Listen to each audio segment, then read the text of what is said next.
had a lot to say about his team. Really excited about that offensive line group.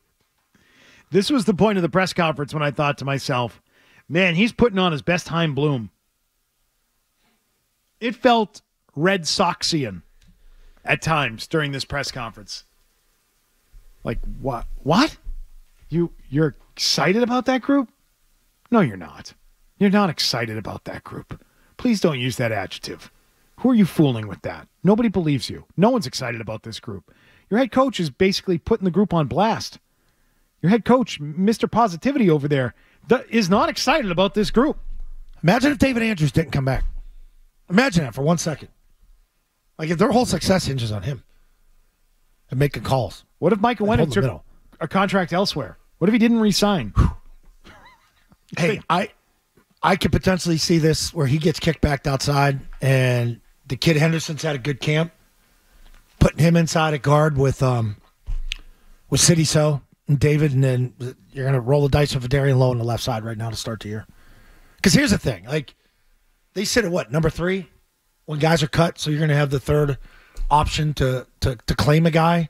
Like, I think they like that, but you shouldn't like that because that's the state of the team, meaning, you know, you're excited to get good players when they get cut because your team's record wasn't good last year. That's a tough spot to be in.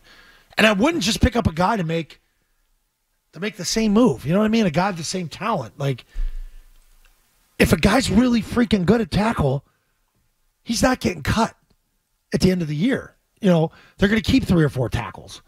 So if this guy's like the 5th tackle on another team, hey, maybe he is better. But my point is I just wouldn't make a move to make a lateral move. To cut a guy and bring in a guy that's the same guy. And that's where you may have dropped the ball in free agency. You know, to go get a big tackle. There aren't going to be a lot of big tackles sitting out there when claims go through next week after the Commanders game. I think 4 o'clock that Tuesday. You're down. Your roster's cut down next Tuesday. A lot of guys getting cut. I don't think there'll be a lot of really good tackles out there. Like, you might have a pretty good guard you got from Texas A&M. Plug him inside. Get Vidarian Lowe ready to play on the left if that's what it's going to be. Hey, Vidarian Lowe. That brings us to the Vidarian Lowe answer from yesterday. How did you think he played on Thursday night? Oh, he got exposed. Oh, how do you think he played a week ago? Before? The first preseason I can't recall. I mean, I wasn't focusing on him. I'm more watching the quarterback. Well, Drake May played 6 snaps, and on one of those 6 snaps, he almost got his knees taken out by a pass rusher. Again, third stringer that Vidarian Lowe let blow by him. Like the one he got crushed, May got crushed on Thursday night. Lowe did not communicate well with the back, and this is where it's the running back coach's fault and the line coach's fault to be getting those guys to sort of cohesively block that chip. Like the running back came up and hit him so hard that he knocked him off his course, and Lowe kept falling back to the left instead of letting him chip and then let me get in front of him. That communication's got to be there. Maybe they're not doing that yet with these guys, and that's where it's got to come natural. Like that's what made James White so good. That's what made Shane Vereen so good. Kevin Falk, not to just knock a guy off his course. You can almost screw a guy up too much by giving a really good chip and knocking a guy back because it knocks him off course. I thought Lowe got too much blame for that one the other night. But he struggled. They all struggled. How do you think his camp has been? For him, probably pretty good. Now, I'm not Greg Bedard watching every line. We're basing this on what commentary? I'm basing this off the guys that picked the football team, the coaches, complimenting him. And if I'm sitting there and I'm hearing good things about him in production meetings, I got to go with those guys. I'm not coaching. I'm not but in charting camp every when rep. they can't protect for more than 1.5 seconds. I get it. And they've been blown up on. I get it. It's all 5. It's 6 guys. Joint practices last week. How do you think they did blocking in the joint practice against? Okay. Right, with the 14 sacks in team period. But at least he's the one guy that has stayed at one position there. I don't know that that's what does that mean? That doesn't mean anything. Yeah. I'm just trying to give you 5 guys that say, hey, we got to roll with these guys, and you got to pick it and go. We're watching the low lights here in studio of Vidarian Lowe. Jumping early, unable to block anybody. Oh, man. Here's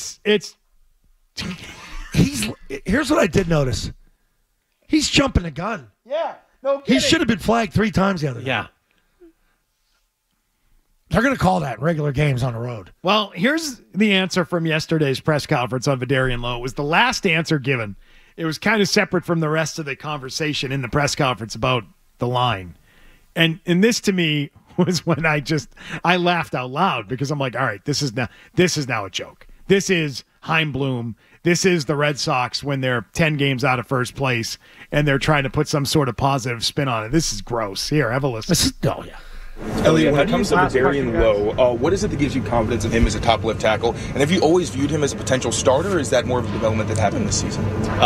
You're asking about Lowe. Sorry, I missed the start. Yeah, Vidarian's done a really nice job. He's steadily improved. We said it last year, like if he could just learn to he has really good length to get his hands out, then he would have a chance to ascend to that starter level. And he's really started to do that this year, and it's been impressive to watch him progress, and we're excited to continue working with him. Impressed and excited with Vidarian Lowe, and the only thing he needs to do is learn how to block. I don't know if you never caught that part. If he's gonna use his hands when he blocks, then he's gonna be a starter. He's just gotta learn to use his hands. Gotta move his feet, man. Oh my God! Don't give up the middle. Don't ever give up the middle inside. Who believes what he just said? Really, who's watched training camp and watched 2 preseason games and believes anything that just came out of Eliot Wolf's mouth? We're impressed and excited about Vidarian Lowe. Yeah. Come on, dude. Yeah.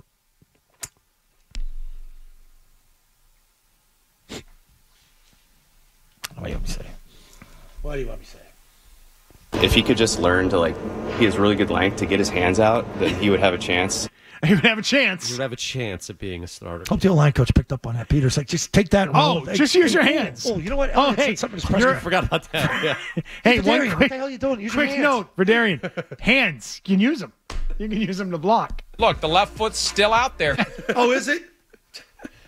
We're impressed. We're excited.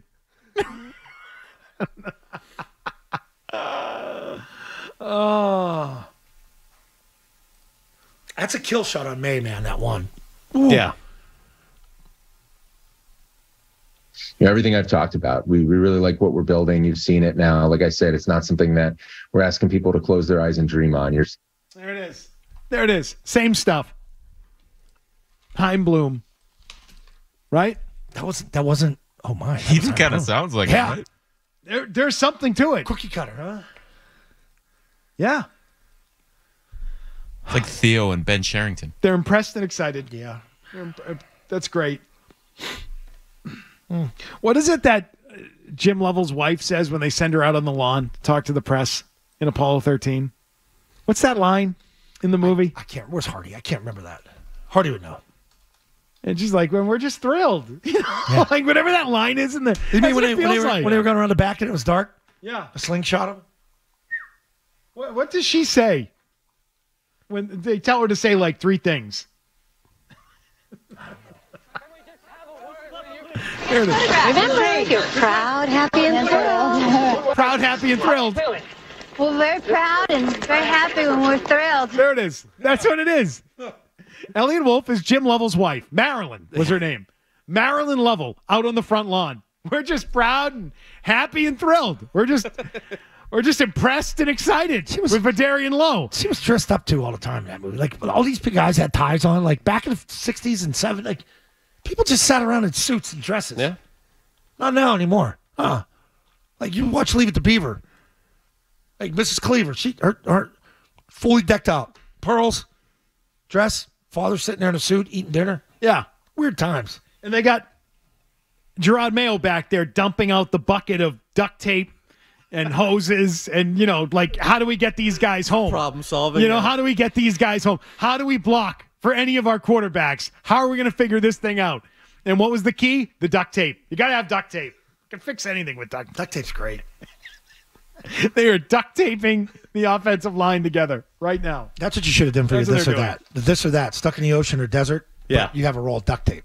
Oh, changes things. I would have taken desert. I take the duct tape and get cactus and construct a weapon Everyone would take desert. That I could kill cattle with. Yes. They're just proud, happy, and thrilled. That's all we can say. Hey, if you like that clip, check out more videos from Zolak and Bertrand right here. For more Patriots analysis and opinion, hit this playlist. And for all the latest from the Sports Hub, Download the app at 985thesportshub.com.